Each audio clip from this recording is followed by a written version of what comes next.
আরও এক শিল্পের ঘোষণা, আরও একটি শিলান্যাস। শালবনীতে নতুন কারখানা ঘিরে স্বপ্ন দেখছেন ব্রিগেড ফেরত এক বাম কর্মী। জিন্দালদের প্রস্তাবিত তাপবিদ্যুৎ কেন্দ্র নিয়ে স্বপ্ন দেখছেন শালবনীর জমিদাতারাও। ছুটির রবিবারে মেহনতি মানুষদের নিয়ে ব্রিগেড ভরিয়েছে বামেরা। সেই ভিড়েই ছিলেন পশ্চিম মেদিনীপুরের শালবনীর সুদর্শন চালক। ব্রিগেড থেকে ফেরার পরদিন তার নজর ছিল জিন্দালদের বিদ্যুৎ প্রকল্পের শিলান্যাসের দিকে। কারণ যে শিল্প তালুকে 800 মেগাওয়াটের জোড়া বিদ্যুৎ কেন্দ্র তৈরি করছে জিন্দাল গোষ্ঠী, তার জন্য জমি দিয়েছিলেন সুদর্শন চালকও।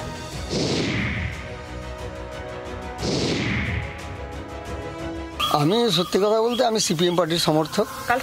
কালকে আমি ব্রিগেড গেছিলাম, আর আজকে এখানে উদ্বোধন হচ্ছে। আমি চাই যেটা হচ্ছে খুব ভালো হচ্ছে, এটা হোক। আমরা চাই লোকাল ছেলেমেয়েরা কাজ পাক এবং যে সব জমিদাতারা এখনও পড়ে রয়েছে সবাই কাজের সঙ্গে যুক্ত হোক, এটা আমরা চাই।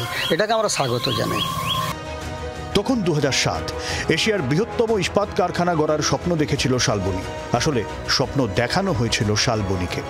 বাম আমলে 4,500 একর জমি অধিগ্রহণ হলেও ইস্পাত কারখানা আর গড়ে ওঠেনি।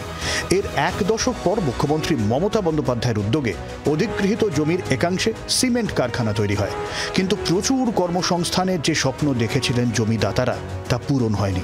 তবে এবার যেন বদলাতে চলেছে ছবিটা। সোমবার মুখ্যমন্ত্রী জিন্দালদের বিদ্যুৎ কেন্দ্রের শিলান্যাস করায় আবার আশায় বুক বাঁধছেন সুদর্শন চালক।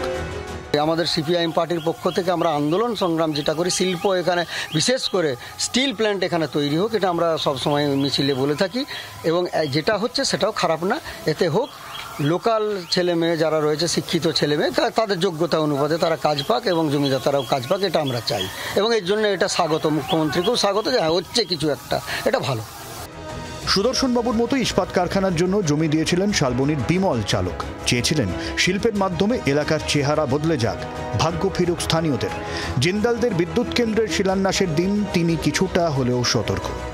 যদি শব্দটা কিন্তু আছেই, কারণ এর আগে বহু স্বপ্ন আমরা দেখেছি, সেই স্বপ্ন কিন্তু বাস্তবায়িত হয়নি। হ্যাঁ, এখন যদি হয় তাহলে হবে। 2007 থেকে 2025 বাম আমল থেকে তৃণমূল আমল, আশা আশঙ্কার শালবনীতে আবার চর্চায় শিল্প। এরা কিন্তু আজও কেউ কেউ মনে প্রাণে একনিষ্ঠভাবে বামপন্থী ব্রিগেড যান, আবার কেউ কেউ সাধারণভাবে বাঁচেন, নির্দিষ্ট কোনো রাজনৈতিক মতাদর্শে বিশ্বাস করেন না।